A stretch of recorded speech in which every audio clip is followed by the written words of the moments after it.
Good evening and welcome to another edition of Mental Health Mondays. I'm Pastor Trevor Phillips, pastor of Saving Grace Community Church. Along with me tonight, once again, is Dr. Quentin Moss, president, founder, CEO, and yes, chief medical director of modern psychiatry.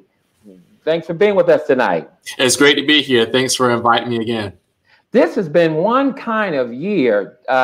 2020 has just been a year from another place.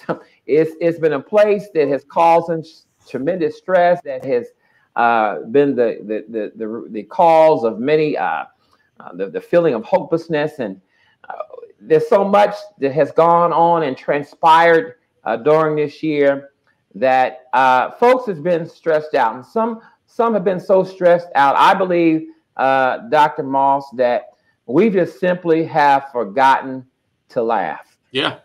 We have forgotten to laugh. And so tonight's subject is laugh out loud, why we all need to have a good laugh, why we all need to have a good laugh. And so tonight we're hoping and praying that our guest will arrive in the person of Daryl Clark.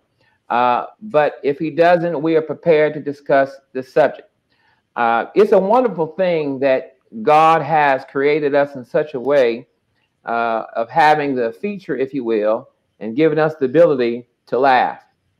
In fact, the Word of God says that in Ecclesiastes 3:4, that there is a time to weep, a time to laugh, a time to mourn, and a time to dance. And it's interesting that a time to weep precedes, it comes before a time to laugh, which suggests to me that even in our weeping, there is room for laughter. And so in our most darkest times, in our most challenging moments, God has set us up and created us to laugh. And that's a wonderful thing.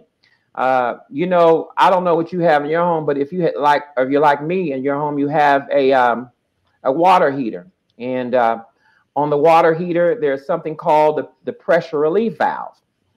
And it's there to make sure that the pressure does not mount inside the tank, whatever size, that it explodes. That's right. And I believe that God has created us to cry when we need to cry, to laugh, to make sure that the pressure doesn't mount so we don't explode. He's given us an avenue. He's given us a divine feature to be able to handle the good times, the bad times. He's given us that feature. And so, yes, cry if we must. Yeah. But let's laugh a little too. That's Amen. Right. The Bible says also that God will fill your mouth with laughter and your lips with shouting. I mean, God gives us things to laugh at. And there's some things that some people find humorous and some people don't find humorous. That's right. But I believe that what's funny, what's amusing is in the eye of the one who's laughing. And so when I think about having a good laugh and what that looks like, and just being hysterical over something, to me, this is kind of what it looks like.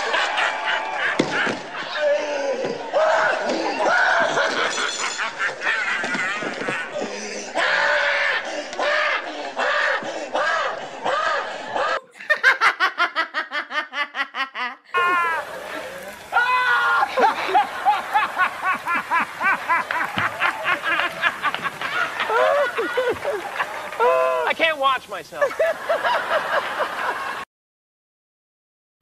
I think that's what laughter looks like to me. When somebody is laughing to that level, they're really taking advantage of the feature and having the ability to laugh, and that's a wonderful thing. That's a wonderful thing, just to be able to share in a good laugh, to just really find something humorous. And again, what we laugh at it really is in the behind in the eye of the person who finds things amusing, right? That's right. I don't pretend to be a comedian, but I'm going to share throughout our discussion tonight some dry humor, and I encourage those that are watching tonight, if they have something they deem pretty safe, rated G, that they would do that in the comments section, and we like to favor. But I might ask you a question, Dr. Moss. Yeah. What do you call a black opera singer? I could y'all another preacher's name, but I don't know, man. Negro. Okay, so what humor? What we find to be humorous is totally in the eye of the person who tells the joke, right, and who receives it, right? So,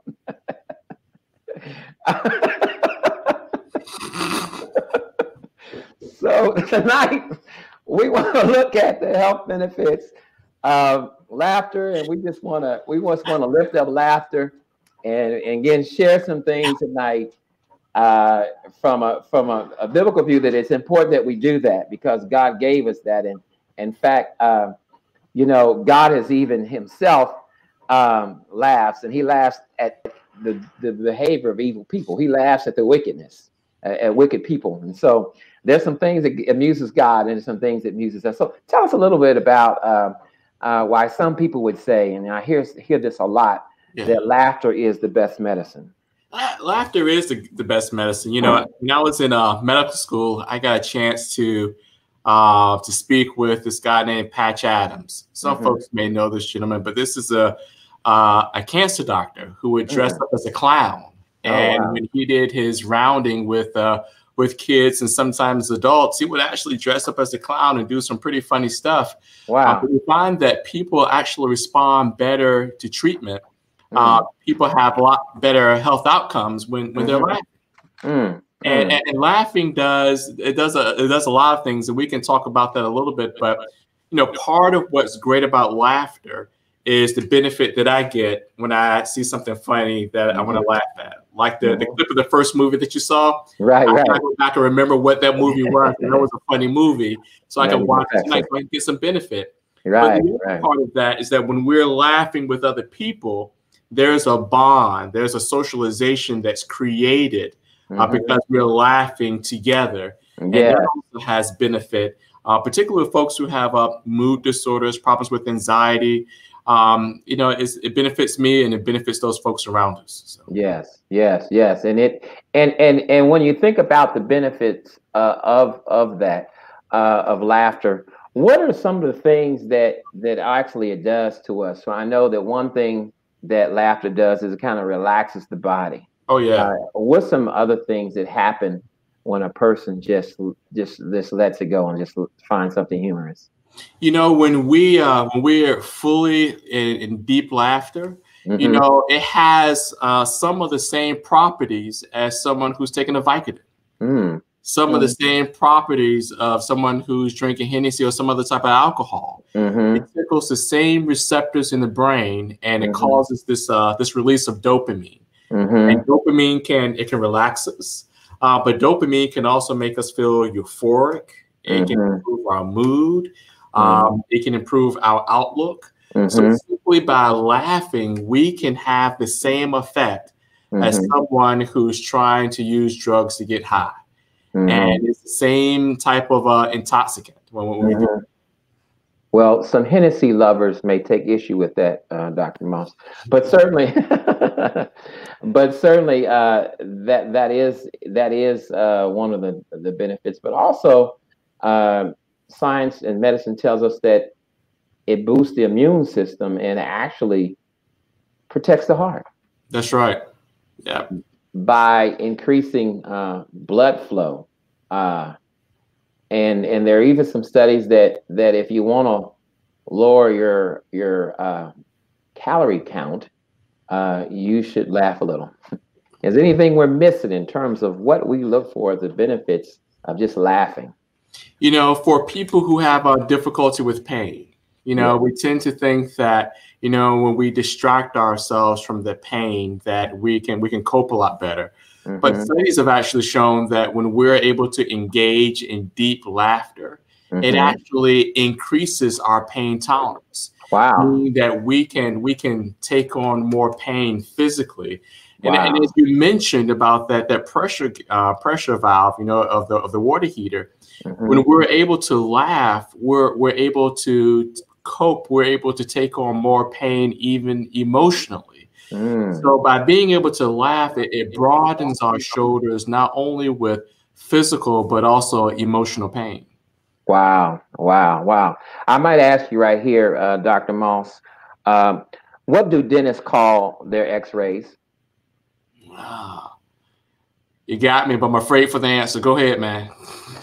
Toothpicks. So,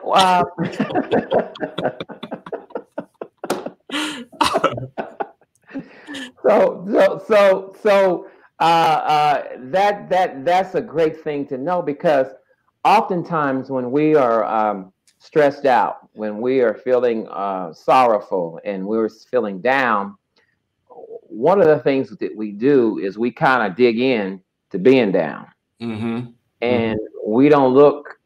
Oftentimes, we may think we don't feel like laughing in a particular moment, but it might be, would you agree, a strategy for us, along with the basic standards, praying, worship, and all of that, that we might pick aside some therapeutic movie. You know, the first clip came from Nutty Professor, where he turned into Eddie Love, and so we may just say, okay, when I get down, here is a good joke, or who is a go-to movie that I know that will make me laugh. You know, I have someone in my congregation, in fact, my producer, not necessarily when she's down, but when she's in the need of entertainment, she watches The Color Purple. And if you ever watch The Color Purple with her, she knows everyone's lines. And so for her, it offers some amusement and some sense of safety and sense of where she can go through that. So would you not agree that that might be a great strategy to employ or to consider when you're down, to pick a movie? Oh yeah, pick a movie that's funny, that's you can laugh with. I'll tell you something else that some folks do. Some folks just scroll through Facebook. Yeah. Look at some funny posts, you know what I mean? Not the mean-spirited stuff, but there's some funny stuff even on Facebook that folks sometimes scroll through. So finding something that stimulates us to laugh. You know, there are even therapies, you know, actually standardized therapies for people who suffer from depression and anxiety. That actually the purpose is just to get them laugh. So they can actually improve, get better. And some folks even pay money to get groups of people for someone to start to laugh, to churn, and then everybody else starts to laugh. And that's also a proven therapy to help people with depression and anxiety. Wow. That's good to know. That's good to know. Now, there are all types of things I said that laugh us, that we laugh about, we find to be humorous. What is behind someone who's more into laughing at people than with them? Laughing at people as opposed to with them. Yes, because I think some people have that propensity to always laugh at people, you know, their failures, their inability to do something, as opposed to laughing with folk. So, you know, they're like, you know, 7 or 8 different types of laughter. Let me cut this down a little bit. There's laughter when we feel uncomfortable. There's spontaneous laughter when we see things, but there's also laughter when we want to ridicule.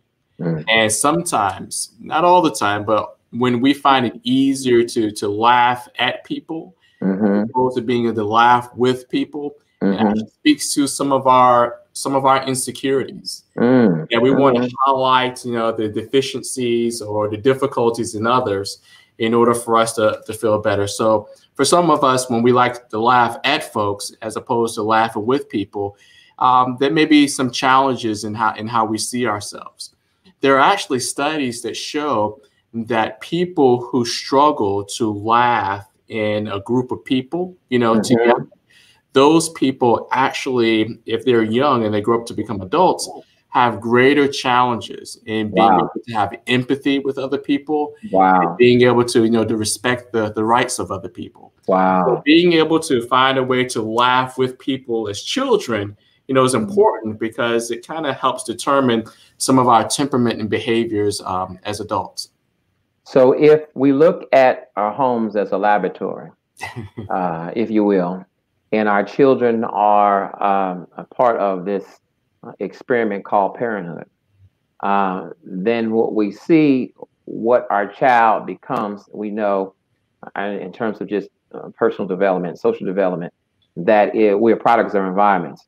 So really, if we want our children to be respectful for us, of us as we get old, it's important that, would you agree that when they're young, we discourage, them making the lives of other people is their target and focus for humor?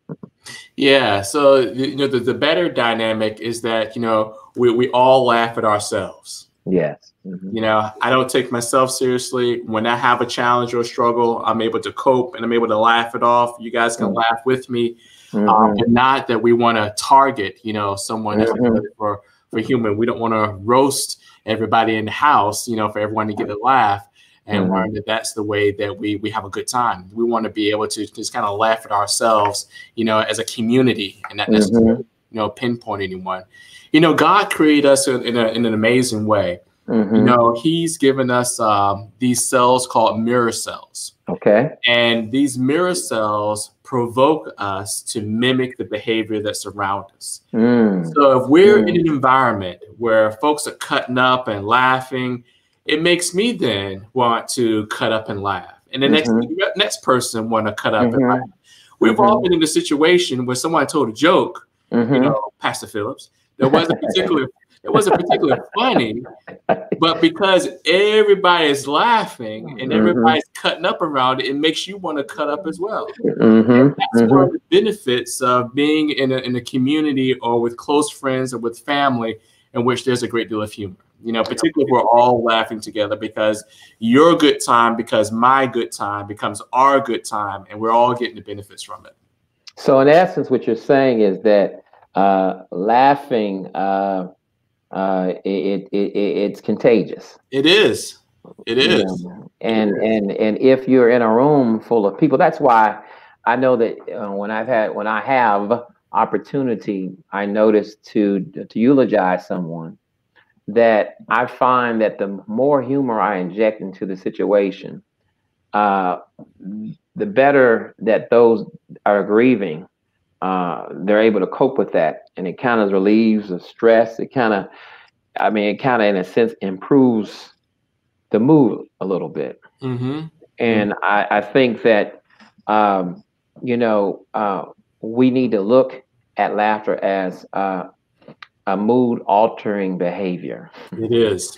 And so, but I do know that there's some people, Dr. Moss, who love to laugh and they love the good laugh, but seemingly they seem to laugh as adults at all the wrong times.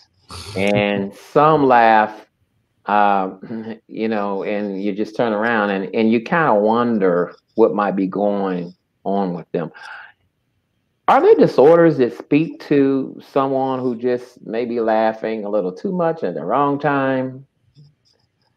Well, some of us are more disinhibited than others, right? Okay. So the more inhibited of a person that I am, then more likely I'm going to pull back on my laughter. I'm not going to have as much spontaneous laughter. I'm going to try to shut it down. And some folks are greatly disinhibited, so they're going to laugh long and hard and roll on the floor, can't breathe, and all of that.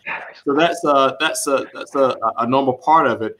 But also, laughter has to deal with being able to understand social cues, right? Okay. So we see what's supposed to happen, and we compare that to what is happening, And the more incongruent they are, for a lot of us, the funnier that it is. Okay. And so that's what creates this, oftentimes, this spark of laughter. But there are people who are not able to recognize that appropriately, and that they laugh at the wrong times. And then, unfortunately, there are people who actually have, lesions or disorders of the brain in which they have uncontrollable laughter, which sometimes comes off very inappropriate, but it's really, truly, even uncomfortable for the person who's laughing. And that's a whole nother neurological discussion. Wow. Wow. Well, that's really interesting because we often we again, everyone likes a good laugh. Everyone likes to be a part of something that is seems and accepted by the majority as being funny. But there are times that when I've been in environments where people have been laughing and everyone's kind of turned their head and said, "Well, I don't know if that's funny or not. I don't know if we should laugh or not," And I think certainly being socially aware and being cognizant of what might be offensive, what might be funny to others, is a key to as to when you laugh and when you don't. Wouldn't you agree? It is. It is. Yeah. I have another joke, Dr. Okay, Moss. let it rip, man. Do you want to hear a construction joke? Do you want to hear construction joke? Go ahead. Yeah. Sorry, I'm still working on it. So we that was a joke.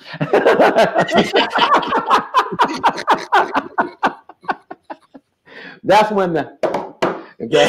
Oh yeah, okay. All right, you got me there, man. Because that went 10 feet over my head. You got me there, man. Goodness. In this military age, I might ask you a question. Do you know what they call a baby army? No. An infantry. Oh, so you.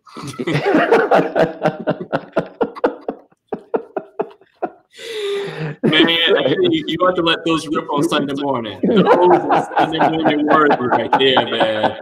Sunday morning, in between the hoop, just throw that in. Be good, man. It's just that what we need to do. And so, I think we tell jokes. Some of us tell jokes to draw attention to ourselves, to be funny, and some of us tell jokes in a very serious way to keep from crying.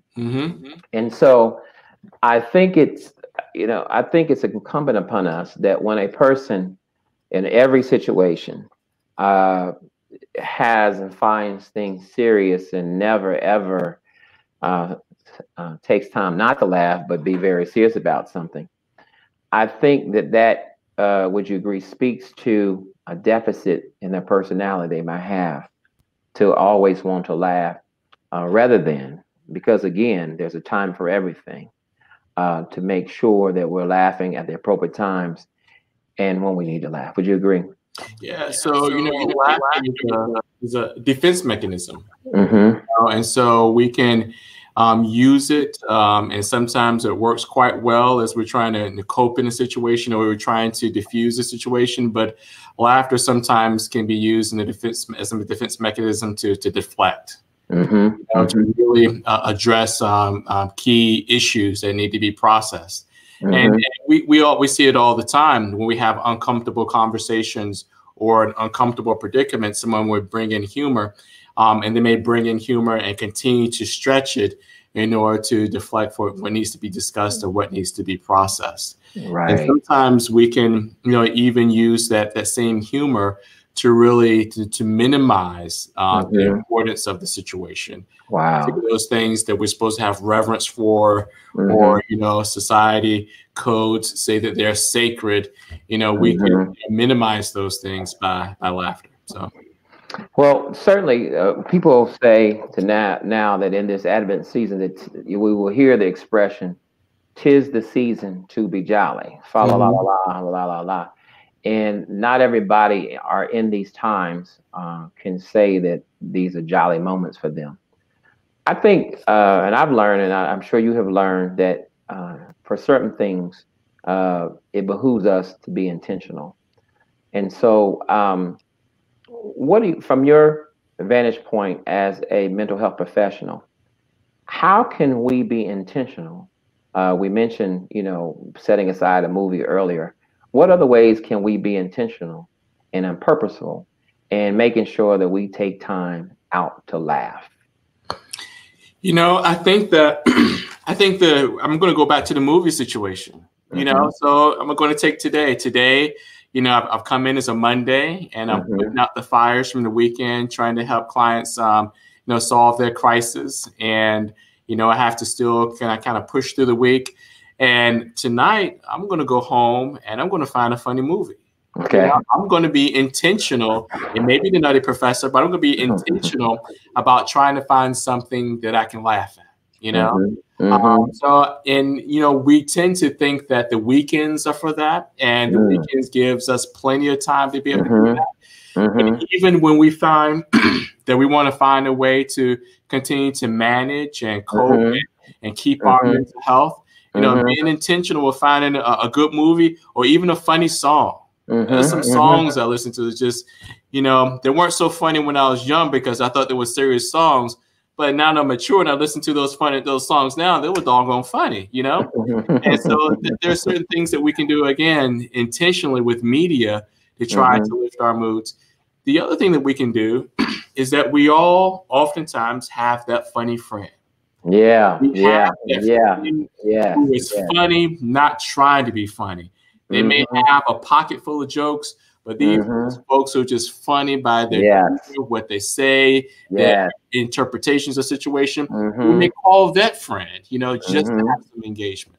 That's absolutely right. I'm thinking about a friend I have, and we often say that really he should have been on stage anyway, because his humor is just, and his clean humor is just, it's a natural for him. And I still tell him, you need to be on stage. You need to be on stage.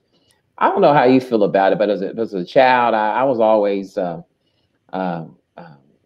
interested in. I never wanted to be a veterinarian, but animals always interested me, and so cows was always an interesting animal. And I noticed that cows, like us, they have medical conditions. So I might ask you the question: what would you call a cow with a twitch?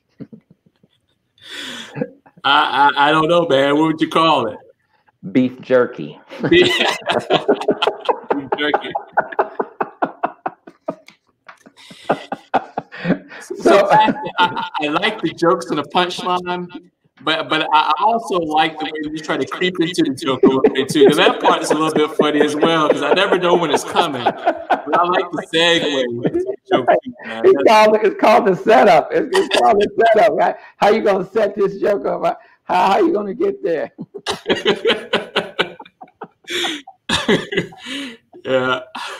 So laughter is good, and I really want, and I know for us that are in the helping profession, those of us who are in positions that can be stressful, it's particularly challenging for us to drop the serious act and to just to say, you know what, I can laugh, that it's okay for me to laugh, and by me laughing does not speak that I'm behaving or being immature.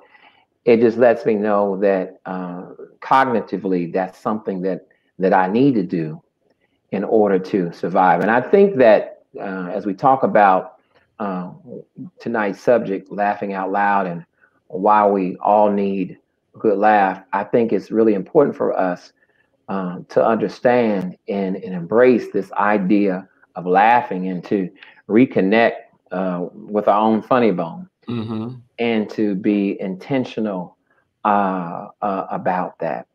As we are preparing to close in our final seconds tonight, Dr. Moss, what final words would you leave for those who really may not feel like laughing tonight, but could benefit from a good laugh? We often do things that we don't feel like doing. We exercise when we don't feel like exercising. We eat right when we really want to taste something else. And laughter is one of those things that even if we don't find ourselves in the mood to laugh, we can force ourselves to laugh. Yes, yes, yes. Even if we start superficially with laughing, get enough time, we'll actually get into a good laugh. And so I would say that along with all those things, including vegetables and exercise that we don't like, you know, laughter is one of those things that we can kind of try to force onto a mood to see if we can create a turnaround. Awesome. Well, I want to thank you again tonight, and we are praying for our guest comedian. We're sorry that we missed him. But in closing, I would ask you, what type of shoes does a spy wear? Sneakers. There you go. You got all. You must have heard it before. Black Panther, my brother. Black Panther. You got it. You got it. Oh, it's been a great time. To our visitors, to our viewers, thanks tonight for joining in us with this slapstick, dry humor, but a very serious discussion about how laughing may benefit you and why you just need to laugh sometime. Until we're with you again, we want to encourage you to feel better, become better, and we want you to live better.